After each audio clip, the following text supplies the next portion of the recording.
Bem-vindos ao podcast da Cephia Talks Portugal.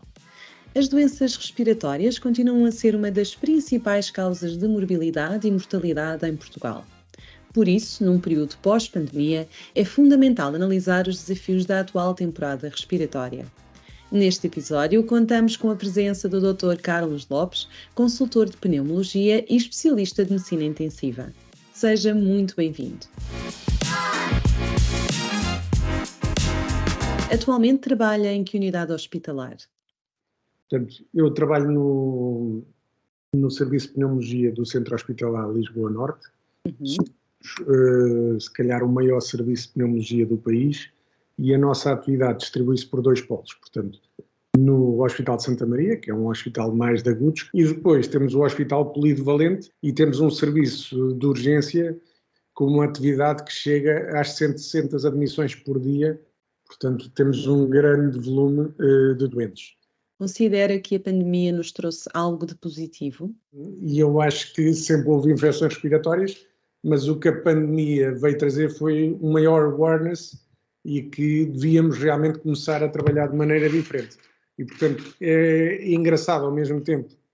A pandemia não tem piada nenhuma, mas é engraçado que mudámos uma série de circuitos e isso veio trazer realmente uma mais-valia acrescida na nossa capacidade de enfrentar as infecções respiratórias, nomeadamente a nossa capacidade de diagnóstico mais precoce e depois também, hoje em dia, começam a surgir também novas possibilidades de tratamento e, portanto, é muito engraçado estar a assistir a esta nova era das infecções respiratórias. Estamos a iniciar uma nova temporada de vírus respiratórios. Considera que as alterações climáticas estão a afetar a circulação de micro-organismos, afetando a época e os períodos sazonais das doenças respiratórias? Eu acho que sim, acho que agora até há uma grande dificuldade, um dos hot topics agora é a sazonalidade do SARS-CoV, que não se consegue determinar se já está a evoluir para a sazonalidade, como acontece com o vírus da gripe ou não. E portanto, isso é um dos hot topics e eu acho que realmente também o facto de nós não termos umas estações como havia antigamente, em que tínhamos primavera, verão, outono e inverno, está muito mais batido, ou seja, nós vamos passando por dias mais úmidos, com chuva, e mesmo durante o verão.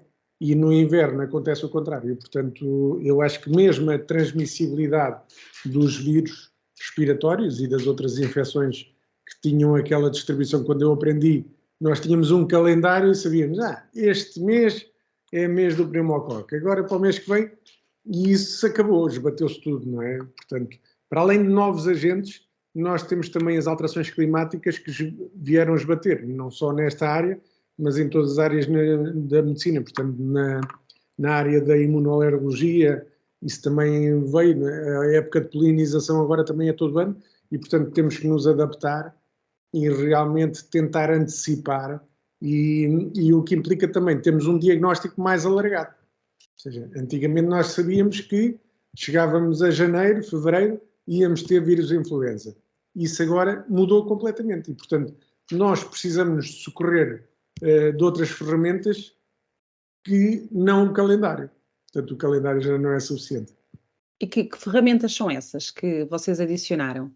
Portanto, em termos da nossa prática clínica, e lá está, mais uma vez foi uma inovação da pandemia, nós já conseguimos fazer um screening em termos de vírus respiratórios. E isso foi a grande inovação. Nós já tínhamos capacidade de diagnóstico, até diagnóstico rápido, de infecções respiratórias bacterianas, nomeadamente a legionela e o pneumococo, através das antigenúrias urinárias. No fundo é um exame point of care, é feito rapidamente no serviço de urgência.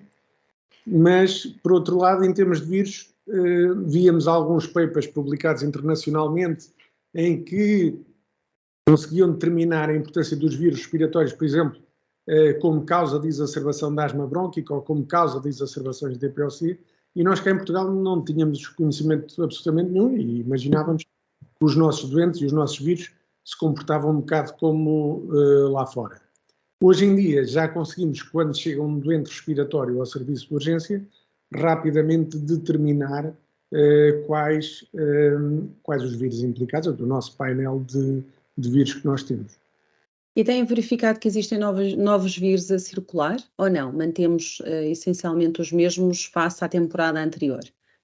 Em termos do que tem acontecido, eu acho que estamos ainda numa situação instável. E realmente parece uma época que se aproxima um bocado instável e complexa. Instável, quando eu digo instável, tem a ver que o ano passado, não sei se está lembrada, mas há cerca de um ano, nós começámos a ter muitos casos de vírus essencial respiratório, mesmo no adulto. E, portanto, como tínhamos capacidade de diagnóstico o ano passado, começou a emergir muito mais casos de vírus essencial respiratório. Na outra época anterior, se calhar, também estavam, mas nós não conseguimos diagnosticar. E, portanto, o que nós, olhando há um ano atrás, víamos começou precocemente. Este ano, o que temos assistido, agora ao longo do verão, tem aumentado o número de casos de SARS-CoV. São casos que não representam internamento, não representam aumento da mortalidade, portanto, doença mais ligeira e, sobretudo, que afetam alguns grupos de doentes de risco, nomeadamente imunossuprimidos ou com comorbilidades graves associadas. Mas temos vindo, ao contrário do ano passado, em que realmente estávamos muito focados no vírus essencial respiratório, este ano parece haver um incremento mais precoce do SARS-CoV. E, portanto, o que nós achamos é que vamos chegar novembro, dezembro, se calhar com uma situação mais complexa e que realmente, tal como eu estava a dizer, não nos vamos poder socorrer do calendário, não nos vamos poder socorrer da clínica, que depois acaba por ser muito inespecífica e, portanto, temos que apontar para meios complementares de diagnóstico. E realmente termos acesso a testes, painéis de vírus, é fundamental. No seu entender, é importante existir um diagnóstico diferencial das infecções respiratórias?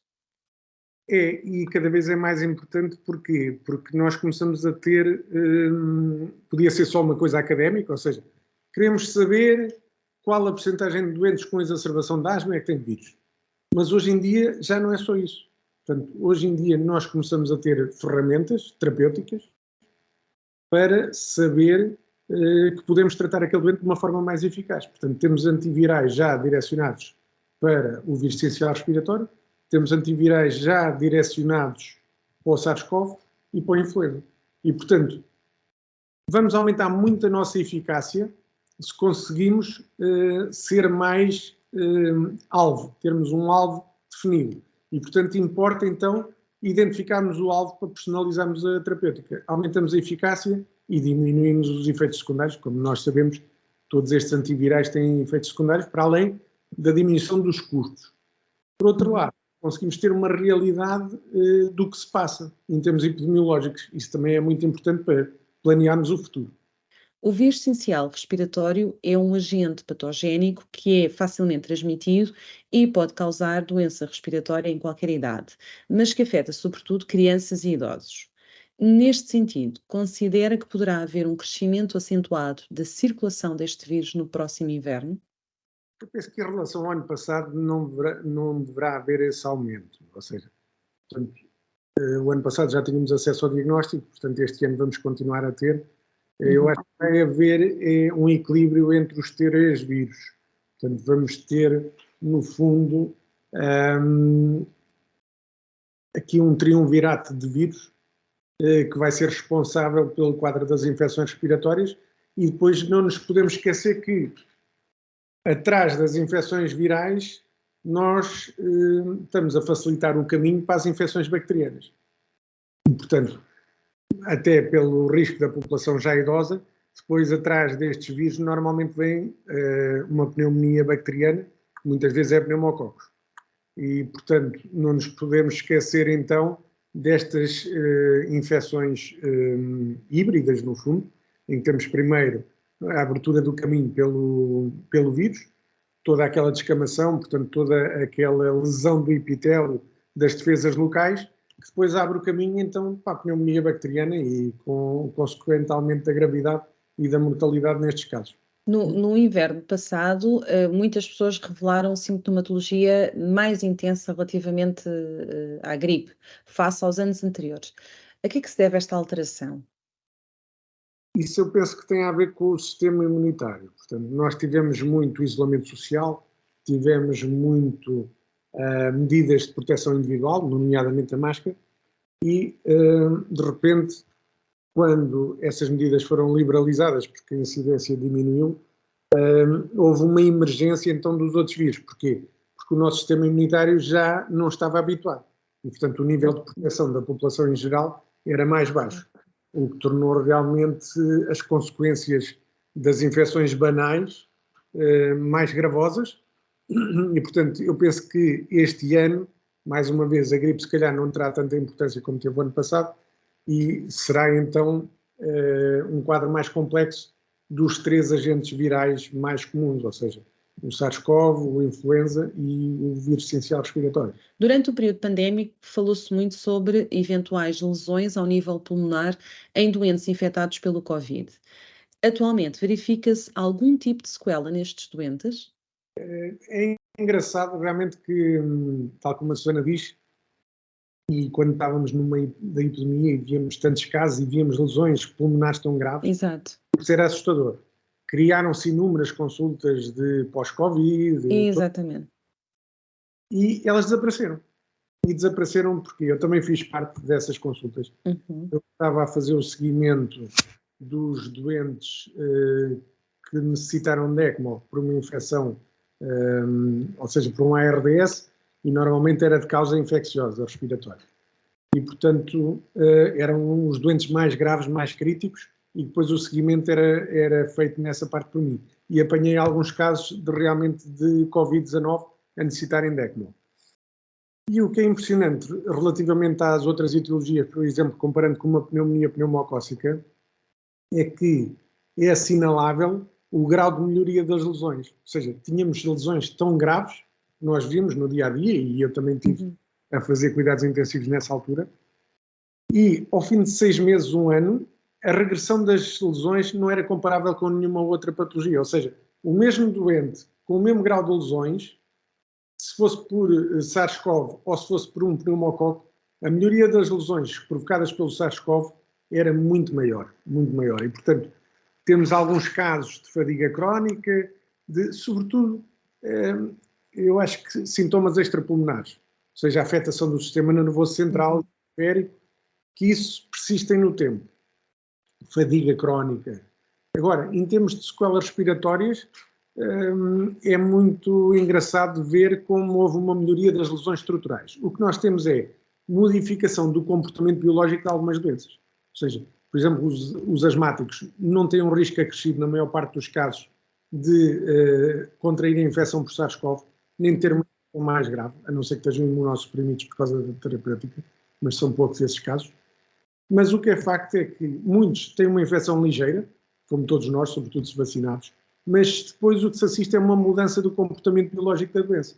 E, portanto, uma asma que estava controlada até terem uma infecção por SARS-CoV, deixa de estar controlada e começamos muitos agentes biológicos para a asma grave por causa, no pós-infecção a SARS-CoV.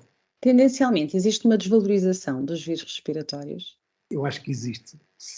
Até porque, se formos para os transportes públicos, está toda a gente a fungar, está toda a gente a tossir, cada vez menos se usa máscara e, portanto, o que eu acho que nós devíamos guardar da pandemia, apesar de todo as pessoas estarem cansadas destas medidas de proteção individual, é que são as mais eficazes.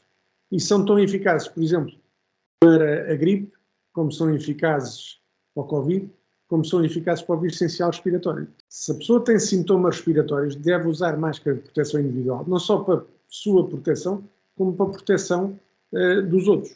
E, portanto, medidas de proteção individual, em alguns casos, eu acho que o isolamento social também deve ser observado, sobretudo nos doentes mais imunossuprimidos. Temos um doente a fazer quimioterapia, temos um doente com uma série de patologias, nomeadamente imunodeficiências primárias. Esses doentes devem estar, não digo numa redoma, mas devem ter algum isolamento social, pelo menos nesta época, do ano que se aproxima. Considera importante voltarmos a reforçar as medidas preventivas? Nós, progressivamente, estamos a voltar ao uso de máscara em meio hospitalar e o centro hospitalar Lisboa Norte foi pioneiro nessa medida. Eu acho que é preciso alguma coragem, mas eu acho que faz todo o sentido nós andarmos a partir desta altura do ano e que os casos estão realmente a subir, sem ser alarmista, porque não é preocupante, porque não causa mortalidade acrescida ou internamentos acrescidos. Mas o que é um facto é que devemos tomar algumas medidas de precaução.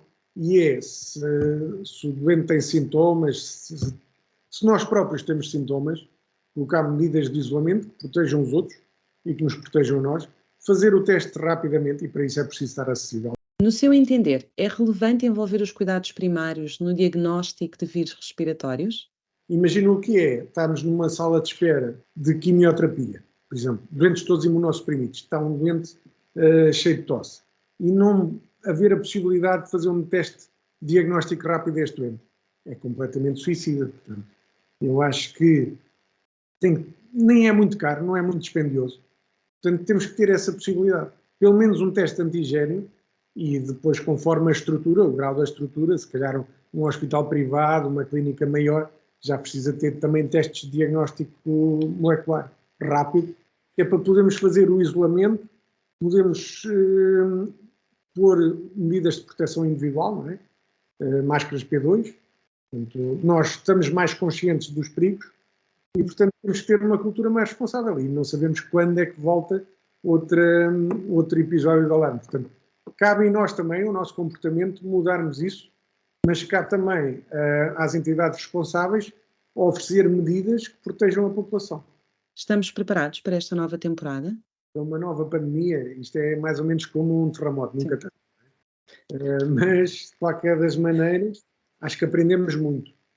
E, portanto, acho que o segredo é realmente revermos e, cada vez que planeamos uma nova época, como a que se está a aproximar agora, ver o que é que podemos melhorar, também sem perder o bom senso, não é? Sem fazer um controle excessivo sobre as pessoas, mas medidas que realmente que não vão interferir muito na liberdade das pessoas, não vão causar muita limitação, mas nem muita despesa, mas que ao mesmo tempo sejam eficazes e que realmente nos deem mais segurança para podermos andar a trabalhar, a fazer a nossa vida e não assistirmos a um aumento do número de casos graves. Em que contexto solicita um diagnóstico rápido por biologia molecular? Basicamente tem a ver com o contexto onde estamos a trabalhar, mas também com o grupo de risco que nós estamos à frente. Se for um doente muito imunossuprimido, se tiver comorbilidades muito graves, eu avanço para um diagnóstico molecular. Para poder então aplicar as tais medidas de isolamento.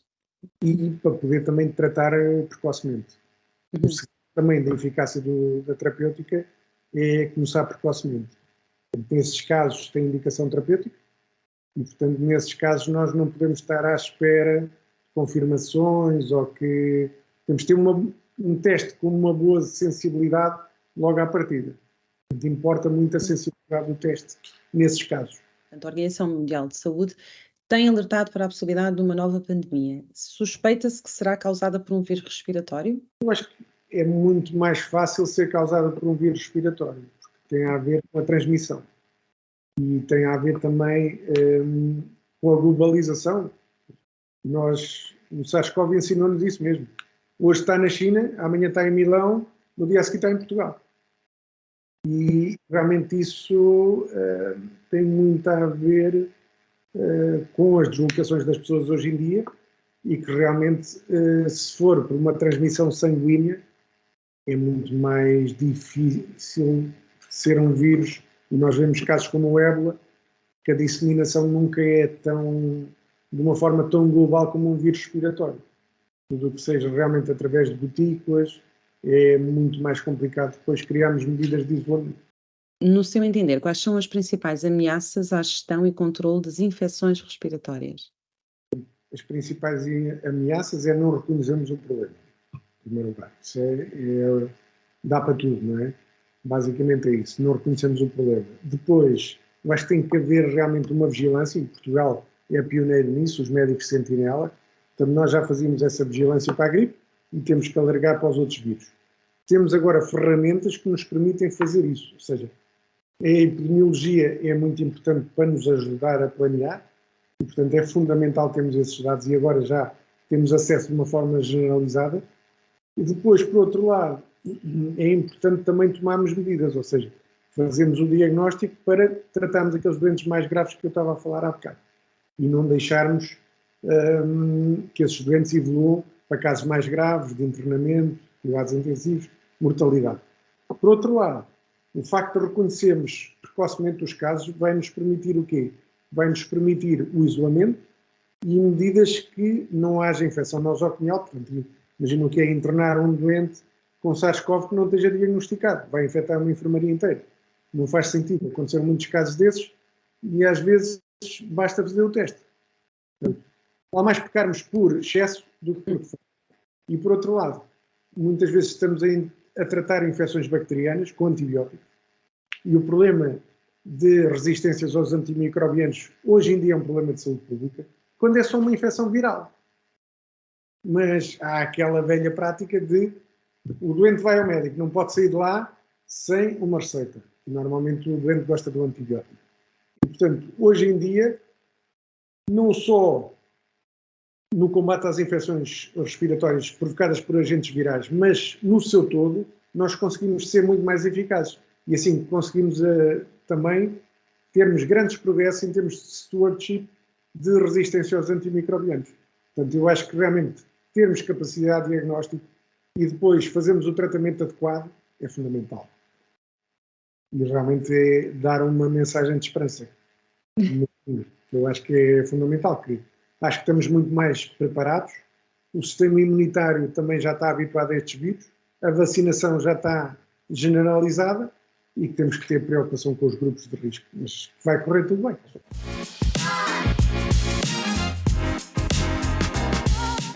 Neste episódio contámos com a presença do Dr. Carlos Lopes, consultor de pneumologia e especialista de medicina intensiva, que partilhou connosco os desafios e objetivos do ponto de vista clínico para esta temporada de vírus respiratórios, a quem desde já agradecemos por ter aceito o nosso convite. Obrigada por nos acompanhar e se ainda não nos segue, siga-nos no YouTube em Cefit News e no Spotify em Cefit Talks Portugal. 1, 2